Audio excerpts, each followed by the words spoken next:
우리 옆에 분들한테 이렇게 인사하시겠습니다. 시원케 하시는 하나님을 만나십시다. 인사합니다. 시원케 하시는 하나님을 만나세요.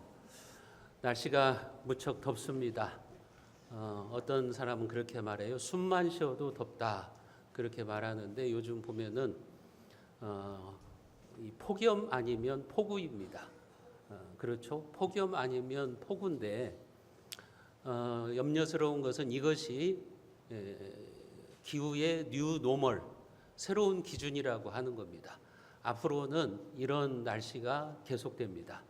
얼마 전까지만 해도 이런 이상 기온이 나타나면 뭐 몇십 년 만에 폭우, 폭염, 또 100년 만에 폭염 이렇게 말했는데 요즘에는 이제는 뭐 500년 만에 폭우다 이런 얘기가 나오고 있어요. 이게 이제 새로운 기준입니다. 갈수록 이 지구는 인간이 살기에 어려운 땅으로 바뀌게 될 겁니다. 그것이 성경에서 요한계시록이 우리에게 가르쳐주고 있는 겁니다. 여러분, 갈수록 이제는 더 힘든 기후 환경을 우리가 만나게 된다는 것을 여러분들이 단단히 마음을 먹고 계셔야 됩니다.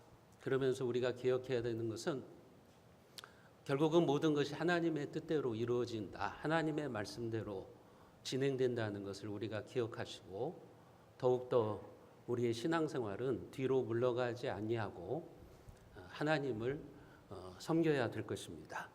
우리가 성경을 연구하고 신앙생활을 하다 보면 어느 순간에 인간의 이성과 합리성을 뛰어넘는 신비, 미스테리를 만나게 됩니다. 그 신비에 부딪히는 순간이 와요. 그냥 겉으로만 신앙생활하면, 형식적으로만 신앙생활하면 어느 정도까지는 인간의 이성으로 이 신앙의 세계가 다 이해가 됩니다. 그런데 여러분들이 기억하셔야 되는 것은 깊이 들어가면 반드시 신비에 부딪히는 순간이 찾아오게 됩니다. 예를 들면 삼위일체도 신비죠. 하나님이 한 분이시면서 성부, 성자, 성령 세 위격으로 존재하신다는 사실은 인간의 이성을 이것은 넘어서는 거예요. 우리가 이것을 파악할 수 없는 신비의 문제라고요. 여러분, 이성적으로 1이 3이 되고 3이 1이 된다는 것이 이게 모순 아닙니까? 신비잖아요. 성령의 내주라고 하는 문제, 우리의 신앙생활하면서 성령이 우리 안에, 성령 하나님이 우리 안에 들어와서 사신다. 성령의 내주도 신비죠. 어떻게 하나님의 영이신 그분이 우리 안에 들어와서 살고 계시는가, 내주하시는가, 신비인 겁니다. 육체적 부활도 마찬가지죠. 주님이 재림하시면 영혼이 부활하는 게 아니라 육체적 부활을 하거든요. 그럼 어떻게 이게 땅속에 묻혀가지고 이게 흙으로 된 사람들이 어떻게 부활할 수 있을까? 육체적 부활이 가능할까? 우리의 이성을 넘어가는 문제죠. 성경에 보면 예수님이 행하신 기적이라든지 이적들을 보세요. 여러분들 이성으로 이게 파악이 되십니까? 안 되잖아요. 그처럼 우리는 신앙생활을 내가 좀 이제 깊이 들어가면 반드시 부딪히는 문제가 여러분 신비의 문제에 부딪히게 돼요. 이 신비의 문제에 부딪혔을 때 사람들의 반응은 두 가지예요. 첫 번째 반응은 뭐냐면 이 신비의 문제를 견디지를 못해요. 그래서 목사의 설교를 받아들이지를 못해요. 목사의 설교를 내가 인정하기 싫다는 거예요. 왜냐하면 자기 생각과 다르다는 거예요. 자기가 판단하는 것과 다르다는 거예요. 그래서 이 신비의 문제를 견디지를 못해요. 그래서 자기가 난도질을 하는 거예요. 저 설교는 내가 받아들이고 저 설교는 내 생각에 안 맞아. 그러니까 나는 못 받아들이겠다. 이런 태도를 취하는 거죠. 자기 마음에 맞는 것만 받아들이는 겁니다. 성경 말씀 중에서도 이성적이고 합리적인 말씀만 받아들이고 우리 인간의 이성과 합리성을 넘어가는 말씀은 이건 받아들이지 않겠다는 거예요. 그게 뭐냐면요, 오늘날 자유주의 신학이거든요. 자유주의 신앙이 그런 태도를 취하는 겁니다. 성경에서 인간의 합리성에 맞는 것은 인정을 합니다. 그러나 기적 같은 것, 이적 같은 것은 이것은 인정할 수 없다는 거죠. 그런 사람들은 깊은 신앙의 단계에 들어가지를 못합니다. 아무리 모태신앙이고 교회를 수십 년 다녔어도 깊은 신앙의 단계에 들어가지 못하고 어떤 사람들은 신앙을 버리고 이성을 쫓아갑니다. 그리고 신앙의 파선을 맞이하게 됩니다. 신앙이 이제 무너지게 되는 거예요. 이게 첫 번째 반응이에요. 이 신비에 부딪혔을 때 두 번째 반응은 뭐냐면 그 신비에 부딪히는 것에 대해서 감사를 하는 거예요. 어떻게 유한한 인간이 영원하고 무한하신 하나님을 다 이해할 수 있을까? 그것은 불가능하다. 그러면서 유한한 인간이 감히 무한한 하나님을 자기가 다 이해하고 믿으려고 하는 것에 대한 회개를 하는 겁니다. 하나님의 말씀을 자기의 잣대로 판단하려고 했던 자기 생각을 내려놓게 되는 거예요. 그런 사람들은 어떻게 하냐? 신비 앞에 무릎을 꿇고 하나님을 예배하고 경배하는 겁니다. 하나님을 찬양하는 거예요. 여러분, 그래서 기독교는 비이성적인 것이 아니라 초이성적인 거예요. 교회 밖의 불신자들은 기독교는 비이성적이야 그렇게 말하잖아요. 기독교가 비이성적인 것이 아니라 초이성적인 거라고요. 우리는 그것을 믿는 겁니다. 여러분들은 신비의 문제에 부딪혔을 때 어떤 반응을 보이나요? 여러분들은 어떤 신앙의 태도를 지금 보이고 계시느냐 하는 거죠. 우리가 성자 예수님을 믿는 것도 마찬가지죠. 예수 그리스도의 신성과 인성의 문제도 신비잖아요. 어떻게 예수님은 완전한 하나님이시면서 완전한 인간이실까? 예수라고 하는 그 한 인격 안에 어떻게 신성과 인성이 함께 공존할 수 있을까? 우리의 이성으로는 이해가 안 가는 거예요. 그런데 그것을 믿는 것이 우리가 사도신경에서 하나님의 아들, 예수님을 하나님의 아들로 믿는 겁니다. 하나님의 아들로 우리가 예수를 믿겠다고 하는 것이 바로 그것입니다. 예수님은 참 하나님이시면서 참 인간이라고 하는 것을 내가 믿음으로 수납하는 거예요. 그게 하나님의 아들을 믿는다고 하는 여러분들의 고백인 거예요. 여러분, 그게 참으로 신비인 거죠.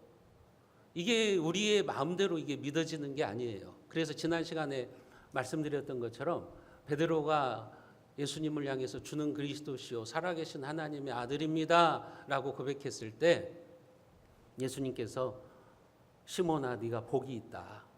이것을 알게 한 것은 혈육이 아니라 하나님이 하시는 일이라고 말한 거죠. 그 신비를 베드로는 받아들이는 거죠. 오늘은 우리가 사도신경에 나타난 예수님의 두 번째 호칭, 우리 주, 우리의 주님이 어떤 분이신가 하는 겁니다.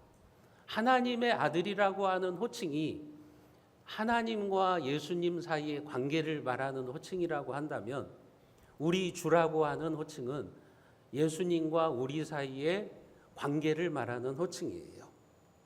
예수는 주이시다라고 하는 거죠. 예수는 주님이시다. 따라할까요? 예수는 주님이십니다. 주, 큐리오스라고 하는 단어를 쓰는데 이 주라고 하는 호칭은 성경이 쓰여지던 당시에 노예가 주인을 향해서 부르는 호칭입니다. 또는 백성이 그 나라를 다스리는 최고의 권력자인 왕, 황제에게 부르는 호칭이 바로 주라고 하는 호칭이에요. 큐리오스, 주님 이렇게 부르는 겁니다. 그러니까 예수님이 우리의 주님이시라고 하는 것은 예수님이 내 인생의 주인이시고 내 인생을 다스리시고 통치하시는 왕이십니다.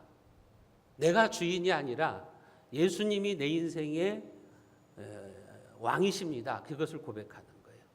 그것이 주님을 내가 믿는다고 하는 고백인 겁니다. 오늘 로마서 11장 36절에 보면 이는 만물이 주에게서 나오고 주로 말미암고 주에게로 돌아감이니라.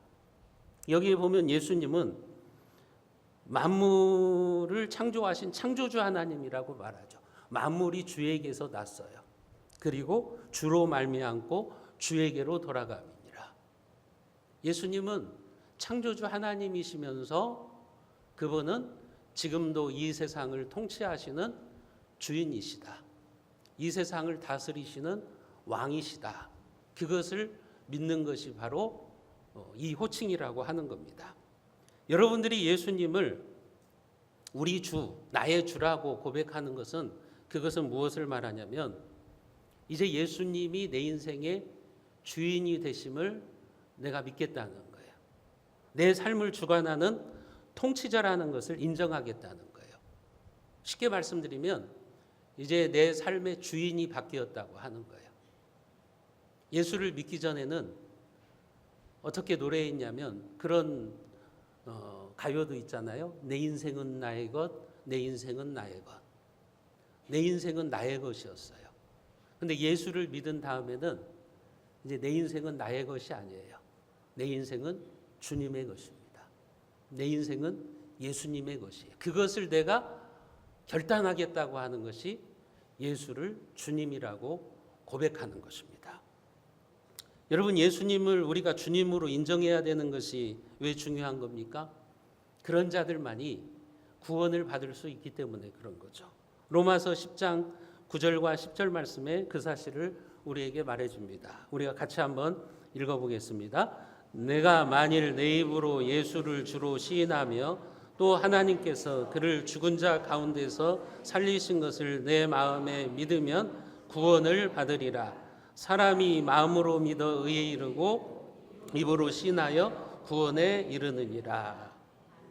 네가 만일 내 입으로 예수님이 주님이십니다 이렇게 시인하고 그것을 내가 믿는다면 구원에 이르느니라 말씀하시는 거예요. 여러분, 우리는 이 말씀을 쉽게 생각할 수 있죠. 내 입으로 예수를 주로 시인하는 것이 뭐가 어렵겠는가? 여러분들은 세례를 받으셨잖아요. 세례를 받으실 때 다 이 고백을 하셨어요. 목회자가 물어보거든요. 여러분들은 예수님을 주님으로 믿고 받아들이고 그분을 섬기면서 살겠습니까? 하고 물어봐요. 그때 여러분들은 다 예라고 대답하셨어요. 그리고 여러분들은 매주일 예배를 드리면서 사도신경으로 그렇게 고백합니다. 예수님은 나의 주님이십니다. 그게 뭐가 어렵겠는가? 그러나 여러분, 성경이 쓰여지던 로마 시대에서 교회에서 세례를 받을 때 예수님이 나의 주라고 고백하는 것은 생명을 걸고 하는 고백입니다. 지금 여러분들이 세례를 받을 때 예수님이 나의 주님이십니다라고 할 때 생명 걸고 안 하잖아요. 여러분들이 예수님을 주님이라고 고백한다고 해서 정부에서 경찰이 와서 여러분들을 잡아가나요? 군대가 와서 여러분들을 끌고 가서 죽이나요? 그렇지 않잖아요. 그런데 초대교회 때는 그랬어요. 왜냐하면 여러분, 당시 로마는 황제를 신처럼 숭배하면서 황제에게만 주님이라고 하는 호칭을 붙였어요. 왜냐하면 로마가 세계를 정복했잖아요. 세계를 정복하고 그 정복한 나라들에서 로마 황제를 높여야 되는데 그게 뭐였냐면 로마 황제를 신적인 존재로 올려놓는 거예요. 그래서 곳곳에 로마 황제의 동상을 세워놓고 그 동상 앞에 가서 로마 황제가 우리의 주님이십니다 이것을 고백하게 했어요. 북한에서 김일성 동산 앞에 가서 김일성을 그렇게 섬기는 것처럼 로마 시대에 그렇게 한 거예요. 그러니까 이 주님이라고 하는 호칭은 로마 황제에게만 붙일 수 있는 호칭이에요. 우리나라에서 지금 대통령이라고 하는 호칭은 한 사람밖에 없어요. 근데 어떤 사람이 내가 이 나라의 대통령이야 하고 돌아다니면 그 사람은 이제 큰일 날 사람인 거죠. 그런 것처럼 로마 시대에는 로마 황제의 우상을 만들어 놓고 모든 국민들이 그 앞에 가가지고 로마 황제는 우리의 주님이십니다. 그렇게 고백을 하게 한 거예요. 신성화하는 거죠. 그런데 그것을 안 하는 사람들이 있었어요. 그게 누구냐? 그리스도인들이었어요. 예수를 믿는 사람들만이 안 하는 거예요. 로마 황제가 우리의 주님이 아니라 예수가 우리의 주님이시다. 로마 황제가 이 세상을 다스리는 통치자가 아니라 예수 그리스도가 온 세상의 통치자이시다. 그 고백을 하는 거죠. 그러니까 교회는 반역자들이 모여 있는 곳입니다. 그래서 교회를 핍박하는 겁니다. 성도들을 잡아다 죽이는 겁니다. 성도들이 순교하는 겁니다. 예수님이 주님 되심을 고백하다가 십자가에 못 박혀서 죽고 불에 화형을 당하고 칼에 찔려 죽고 로마의 원형 경기장에 끌려가서 맹수의 밥이 되기도 하고요. 여러분, 그러니까요, 황제를 주라고 부르느냐 아니면 예수님을 주라고 부르느냐, 이 고백은 생명과 죽음을 가르는 문제였던 거예요. 단순한 입술의 고백이 아니라고요. 그러니까 초대교회는 내가 예수를 위해서 죽을 각오가 되어 있는 사람, 그런 사람들만이 세례를 받는 겁니다. 그러니까 그 신앙이 진짜죠. 여러분, 진짜 아니겠습니까?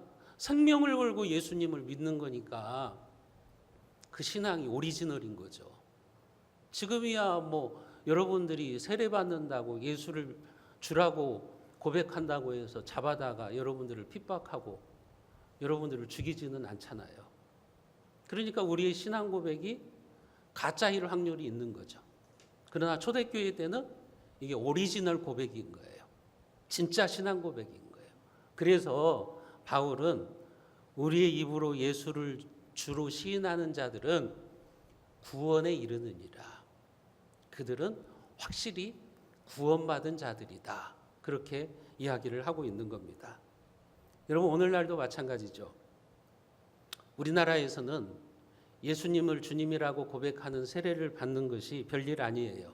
그러나 지금도 오늘 이 시대에도 북한이나 이슬람 국가에서 세례를 받는다는 것은 생명을 걸고 하는 겁니다. 그러니까 그들의 신앙이 대단한 거예요. 북한의 지하교회 성도들이 대단한 거예요. 이슬람 국가에서 세례를 받으면 그 사람이 아무리 그 사회의 고위 공직자라고 해도 바로 잘리는 겁니다. 그 마을에서 쫓겨나는 거예요. 경제 활동이 안 되는 겁니다. 그러니까 지금 이 시대에도 생명을 걸고 예수님이 나의 주님이십니다. 이렇게 고백하는 그리스도인들이 있어요. 그것을 우리는 기억하고 있어야 됩니다. 초대교회에 폴리갑이라고 하는 서머나 교회의 목회자가 있었어요. 이 폴리갑은 사도 요한의 제자였어요. 로마 군인들이 그를 끌고 가서 고문을 합니다. 황제를 주라고만 해라. 그러면 당신의 나이를 생각해서 풀어주겠다. 우리가 당신을 보니까 당신처럼 그렇게 고결하게 사는 사람이 없다. 당신 죽이고 싶지 않아. 그런데 당신들이 황제를 주라고 안 하잖아. 그러니 한 번만 로마 황제를 주라고 해라. 그러면 우리가 당신을 풀어주겠다. 그때 86세 된 폴리갑이 이렇게 말합니다.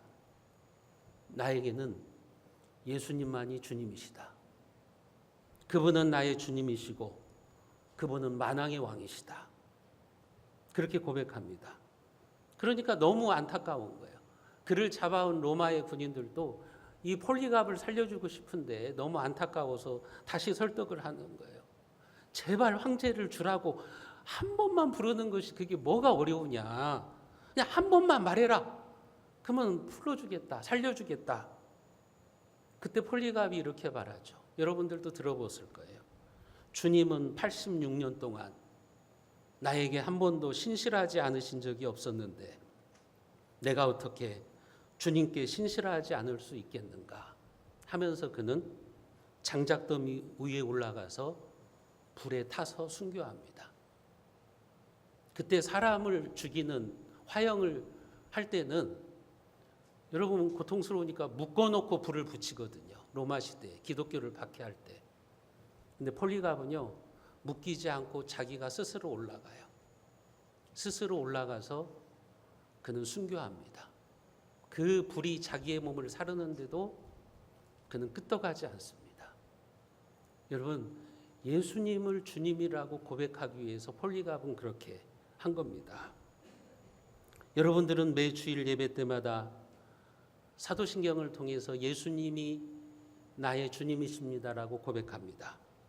그런데 혹시 입으로는 그렇게 고백하지만 여전히 내 삶의 주인이 내가 아닙니까? 내 계획, 내 생각, 내 감정의 주인이 내가 되어 있는 거예요. 여러분, 그렇다면 이제 예수님께 여러분들의 삶의 주도권을 넘겨주셔야 돼요. 주님, 이제 제 삶의 주인이 되어 주십시오. 주님이 앞장서십시오. 저는 주님을 따라가겠습니다. 이 고백이 저와 여러분들의 참된 진실한 신앙 고백이 될 수 있기를 주님의 이름으로 축복합니다. 여러분, 그렇다면 예수님을 주님이라고 믿는 사람들, 그들은 어떤 삶을 살아가야 될까요? 첫째는 우리 인생의 주도권을 예수님께 넘겨줘야 되는 거예요. 왜냐하면 이제 내가 내 인생의 주인이 아니잖아요. 예수님이 주인이시잖아요. 바울은 그래서 갈라디아서 2장 20절에서 그렇게 말하는 겁니다. 내가 그리스도와 함께 십자가에 못 박혔나니 그런즉 이제는 내가 사는 것이 아니요 오직 내 안에 그리스도께서 사시는 것이라. 이제 내가 육체 가운데 사는 것은 나를 사랑하사 나를 위하여 자기 자신을 버리신 하나님의 아들을 믿는 믿음 안에서 사는 것이라. 뭐라고 말해요? 나는 죽고 그리스도가 산다. 여러분, 예수님을 주님이라고 고백하는 사람들은요, 자기는 죽는 거예요. 십자가에서 죽은 거예요. 이제 예수님을 위해서 사는 겁니다. 이제 내 삶의 주인이 예수님이 되신 거예요. 내가 죽지 않으면요, 자기를 부정하지 않으면요, 주님이 주인이 되실 수가 없어요. 여러분, 우리는 내가 죽어야 돼요. 이제 내 삶의 모든 것을 나의 주인께 양도해 드려야 되는 거예요. 내 인생의 계획도요, 내 감정도요, 내 생각도요, 다 넘겨드리는 거예요. 그래서 주님이 주인이 되시는 삶을 살아가는 겁니다. 우리가 찬양은 그렇게 잘 부르잖아요. 내가 주인 삼은 모든 것 내려놓고, 내가 주인 삼은 모든 것 내려놓고 그렇게 찬양은 하는데 신앙생활을 하고 인생을 살아갈 때 보면 전혀 그렇지 않아요. 여전히 자기가 주인이에요. 자기 마음대로 살아가는 겁니다. 여러분, 그것은 우리가 예수님을 주님이라고 고백하는 것이 아니라고 하는 거예요. 여러분들이 정말 예수님을 주님이라고 믿는다면 이제 여러분 인생의 주도권을 그분에게 넘겨주시기를 바랍니다. 내 마음대로 살지 않겠습니다. 내 뜻대로 살지 않겠습니다. 이런 고백을 하셔야 되는 거예요. 또 한 가지는 예수님을 주님으로 인정하는 사람은요, 청지기의 삶을 살아갑니다. 청지기가 어떤 사람이에요? 여러분, 주인의 재산을 관리하는 사람이죠. 옛날에 우리나라에도 집사라고 하는 사람들이 있었잖아요. 주인이 있고 주인의 뜻대로 그 집안의 모든 것을 관리하는 사람. 이런 사람들이 청지기잖아요. 여러분, 청지기는 자기 뜻대로 하는 게 아니라 주인의 뜻을 잘 파악해야 되는 거예요. 주인이 자기에게 모든 것을 맡겼다고 그래가지고 자기 마음대로 사용하면 안 돼요. 주인의 뜻과 주인의 의중을 잘 파악해야 돼요. 그래서 주인이 원하는 대로 행동을 해야 되는 겁니다. 그게 청지기입니다. 자기 생각이 아니라 주인의 생각. 오늘 우리가 예수님을 주님이라고 고백한다는 것은 이제 우리의 모든 것이 주님으로부터 왔다는 것을 고백하는 거예요. 나에게 주어진 시간, 나에게 주어진 재능, 달란트, 물질, 자녀, 모든 것이 주님의 것이라고 인정을 하는 겁니다. 여러분들의 시간이 여러분들의 것입니까? 여러분들의 인생이 여러분들의 것이에요? 주님이 맡겨주신 거죠. 여러분들이 가지고 있는 달란트, 재능, 여러분들이 뭐 악기를 잘 연주한다든지, 아니면 여러분들이 뭐 미술을 잘한다든지, 아니면 어떤 기술이 있다든지, 그게 여러분 것이에요? 하나님의 일을 위해서 사용하라고 맡겨주신 거죠. 그래서 우리는 내 재능을 가지고 하나님의 뜻대로 사용해야 되는 거죠. 여러분들의 자녀는 여러분들의 것입니까? 하나님이 여러분들에게 그 자녀들을 맡겨주신 거예요. 그러니까 여러분 마음대로 키우려고 하지 마세요. 하나님의 뜻대로 키우려고 하셔야 됩니다. 자기 생각과 자기 뜻대로 아이들을 키우려고 하지 말고 성경 말씀대로 하나님의 뜻대로 그 아이들을 키워야 되는 겁니다. 그게 청직이라고요. 내 생각대로 하는 게 아닙니다. 내 마음대로 하는 게 아니에요. 여러분, 예수님이 나의 주인이시라고 우리가 고백하는 것은 성경에 보면 그 신앙이 바로 뭐냐면 첫것 신앙이라고 해요. 첫것. 성경에 보면 첫것은 하나님의 것이라고 말한다고요. 첫것을 하나님께 드리는 행위는 그게 무엇을 의미하냐면 모든 것이 나에게 주어진 모든 것이 하나님으로부터 왔다는 것을 인정하는 신앙 고백입니다. 그게 첫것 신앙이에요. 그러니까 내 인생의 모든 것이 하나님의 것이고 내 인생의 주인은 하나님이시고 나는 그분의 통치와 다스림을 받으면서 살아가겠다. 그것을 드러내는 것이 첫것 신앙이라고요. 신명기 26장 10절에 보면 이렇게 말씀하신다고요. 여호와여, 이제 내가 주께서 내게 주신 토지 소산에 만물을 가져왔나이다 하고 너는 그것을 내 하나님 앞에 두고 내 하나님 앞에 경배할 것이며. 여기 토지 소산에 만물이라고 그랬잖아요. 만물이 뭐냐면요, 첫 열매, 첫 것을 말하는 거예요. 하나님이 이스라엘 백성들한테 말하는 거예요. 너희들이 축복의 땅에 들어가서 농사를 짓는데 첫 것은 만물은 하나님의 것이다. 그러니 하나님 앞에 두고 하나님을 예배하라. 첫 것은 하나님 앞에 드려야 된다고 하는 거라고요. 이게 첫것 신앙이라고 하는 거예요. 성경에 흐르는 아주 중요한 사상 중에 하나가요, 첫것, 이 만물의 중요성이에요. 왜냐하면 첫 것은 전체를 대표하는 상징성을 가지고 있기 때문에 그래요. 그래서 첫 것이 중요한 겁니다. 그러니까 우리가 첫 것을 하나님께 드리면 하나님은 우리의 모든 것을 받으시는 것으로 여겨주시는 거예요. 그게 첫것 신앙이라고요. 그게 주님의 주권을 인정하는 거예요. 하나님이 내 인생의 주인이시다. 내 모든 소유의 주님이시다라고 하는 것을 인정하는 것. 그게 바로 첫것 신앙이라고 하는 거죠. 그래서 보리 농사를 짓고도 첫 것은 하나님 앞에 드리는 거예요. 또 벼농사를 짓고도 첫 것은 하나님 앞에 드리는 거라고요. 그런 신앙입니다. 그런 신앙이 예수님이 나의 주님이십니다라고 하는 것을 인정하는 신앙이라고 하는 거라고요. 여러분, 우리 교회 청년들 가운데 보면 그런 청년들이 몇 명 있죠. 직장에 들어가 가지고 첫 번째 월급을 다 하나님 앞에 드리는 거예요. 그런 청년들을 보면 참 기특해요. 왜요? 첫 것을 드리는 거잖아요. 내가 직장에 들어가 가지고 첫 번째 월급은 하나님께 드림으로 내 직장 생활의 주인이 하나님이심을 인정하겠다는 거잖아요. 하나님이 얼마나 이뻐하시겠냐고요. 어떤 분들은요, 가게를 시작하면서 첫 번째 수입을 하나님께 드리는 분들이 있어요. 왜냐하면 이 사업은 내가 하는 것이 아니라 하나님이 하시기를 원합니다. 그런 마음으로 첫 번째 수입을 하나님 앞에 드리는 성도들도 있다고요. 여러분, 그게 예수님의 주권을 인정하는 거예요. 예수님이 주님이심을 인정하는 거예요.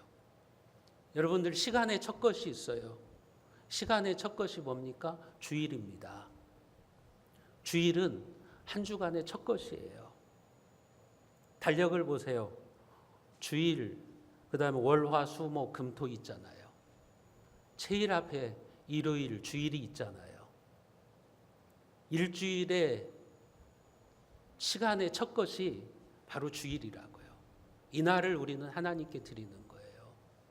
이날 하나님 앞에 나와서 예배드리면서 하나님은 내 인생의 주인이십니다. 내 시간의 주인이십니다. 그것을 고백하는 거라고요. 그러니까 이 주일은 한 주간의 모든 시간을 대표하는 상징성을 가지고 있는 겁니다.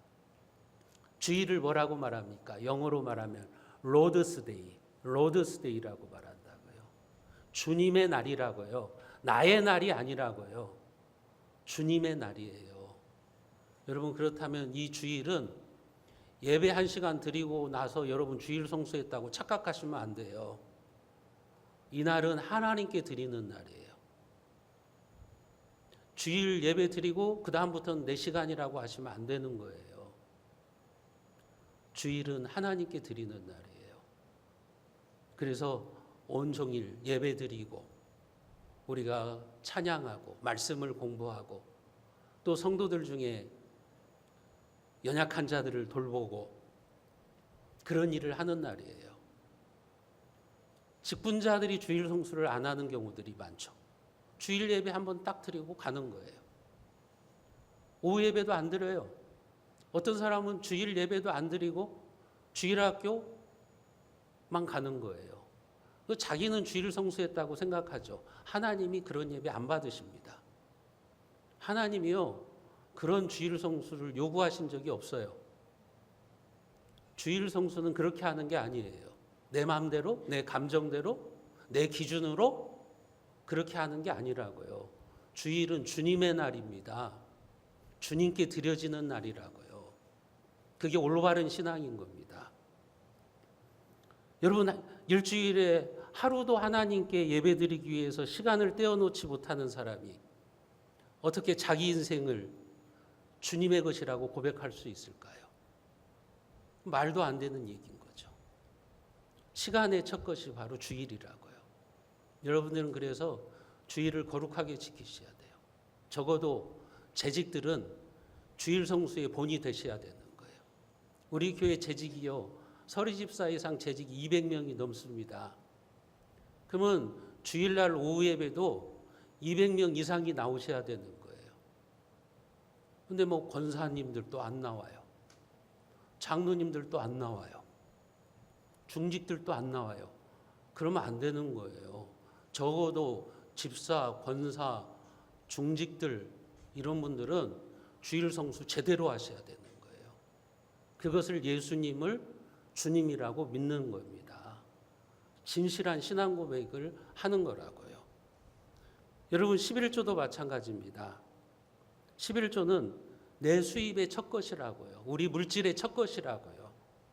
그것을 하나님께 드리면 하나님은 우리의 모든 것을 받으시는 것으로 여겨주시는 거라고요. 그러니까 11조를 첫 것으로 구별하여 드린다는 것은 무엇을 의미하냐? 돈에 대한 예수님의 주권을 인정하는 거예요. 이 돈은 내 것이 아니라 주님의 것입니다. 그것을 인정하는 거예요. 그것을 인정하는 신앙 고백이 11조라고요. 여러분, 돈을 드린다고 착각하시면 안 돼요. 내가 교회 운영에 좀 더 보태준다고 그렇게 착각하시면 안 되는 겁니다. 11조에는 그런 의미가 들어있는 겁니다. 내 모든 소유가 하나님의 것인데 우리가 10분의 1만 드리지만, 첫 것을 드리지만 하나님은 우리의 모든 것을 드리시는 것으로 여기는 거예요. 그것을 보면서 네가 물질에 대한 나의 주권을 인정하는구나. 나의 신앙을 그렇게 봐주시는 거라고요.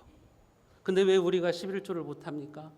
여러 가지가 있을 수 있겠지만 가장 결정적인 건 뭐냐면 11조를 소득의 첫 것으로 보지 않고 끝물로 보는 거예요. 일단은 다른 데 다 쓰고 남으면 11조 하겠다는 거예요. 하나님이 11조가 뭐라 그랬죠? 첫 것이라고 그랬잖아요. 왜 그런데 우리는 끝물로 생각합니까?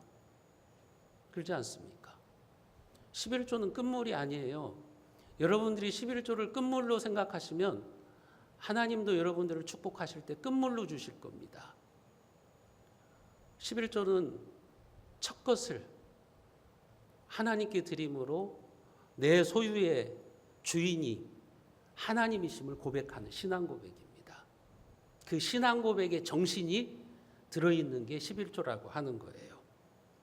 여러분, 어느 가정이나 쓰고 남는 돈은 없습니다. 여러분들 중에 어느 가정에서 쓰고 남는 돈이 있어요? 쓰고 남은 돈으로 11조 하려면, 끝물로 11조 하려면 우리는 평생 11조 못하는 겁니다. 우리 교회 성도들 중에서는 노령연금을 받아서도 11조 하시고, 자식들의 용돈을 받아서도 11조 하시고, 은퇴하시기 전에는 직장 생활을 하시면서도 그렇게 물질로 헌신하시고 그런 분들이 있어요. 그분들이요, 만약에 헌금을 안 하셨다면요, 그분들은요, 새 아파트도 사실 수 있는 분들이에요. 외제차를 타고도 다니실 수 있는 분들이에요. 자기의 삶을 얼마든지 풍요하게 누릴 수 있는 분들이에요. 근데 왜 그렇게 하는 겁니까? 하나님이 나의 주인이심을 고백하는 거잖아요. 내 소유의 주인이 내가 아니라 하나님이심을 고백하기 때문에 그런 거잖아요. 여러분, 11조를 하지 않는 사람들이 물질에 대한 하나님의 주권을 인정할 수는 없는 거예요. 여러분들이 하나님이 나의 주인이시라고 하는 이 고백은요, 예수님이 나의 주님이시라고 하는 이 고백은요, 추상적이고 관념적이 아닌 겁니다. 실제적인 거예요. 우리가 그렇게 고백하잖아요. 온 세상을 다스리시는 만왕의 왕이신 하나님, 해와 달과 별과 우주 만물은 하나님이라고 우리가 고백하잖아요. 그건 쉽잖아요. 그런데 내 지갑 속에 들어있는 돈을 하나님의 것이라고 고백하기는 어렵잖아요. 내 통장에 들어있는 돈이 하나님의 것입니다라고 여러분 고백하기는 쉽지 않잖아요. 그런데 그런 고백이 있어야 되는 거예요. 주님은 입으로만 주여 주여 한다고 해서 다 하나님 나라에 들어갈 것이 아니라고 말씀하셨죠. 마태복음 7장 21절에 보면 주님이 이렇게 말씀하세요. 나더러 주여 주여 하는 자마다 다 천국에 들어갈 것이 아니요 다만 하늘에 계신 내 아버지의 뜻대로 행하는 자라야 들어가리라. 입으로만 주여 주여 한다고 다 천국에 들어가는 것이 아니라고 하는 거예요. 입으로만 주여 주여 하지 말고 그에 합당한 삶을 살라는 거예요. 입으로 주님이라고 말했다면 내 재능의 주님이 예수님이심을 인정하고 내 소유와 내가 가지고 있는 모든 것의 주인이 그분이심을 고백하는 합당한 삶을 살아가라고 하는 거죠. 주님은 그렇게 입으로 주님을 고백했다면 그 다음에는 그 고백에서 내 신앙생활 가운데서 그 고백이 참된 것이 드러나야 된다고 말해요. 그게 반석 위에 지은 집이라고 말하죠. 마태복음 7장 24절과 25절 말씀을 우리가 같이 한번 읽어봅니다. 그러므로 누구든지 나의 이 말을 듣고 행하는 자는 그 집을 반석 위에 지은 지혜로운 사람 같으니 비가 내리고 창수가 나고 바람이 불어 그 집에 부딪히되 무너지지 아니하나니 이는 주초를 반석 위에 놓인 까닭이요. 입으로만 주여 주여 하지 않고 하나님의 말씀을 듣고 행하는 자는 반석 위에 집을 지은 사람이에요. 그러나 입으로만 주여 주여 하는 사람은 모래 위에 집을 지은 거예요. 마태복음 7장 26절과 27절 우리가 다시 한번 읽어봅니다. 나의 이 말을 듣고 행하지 아니하는 자는 그 집을 모래 위에 지은 어리석은 사람 같으리니 비가 내리고 창수가 나고 바람이 불어 그 집에 부딪힘에 무너져 그 무너짐이 심하니라. 입으로만 주여 주여 하고 예수님이 나의 주님이시라고 하고 그 삶을 보면 전혀 그렇지 않아요. 주님은 뭐라고 말합니까? 나더러 주여 주여 하는 자마다 다 천국에 들어갈 게 아니다.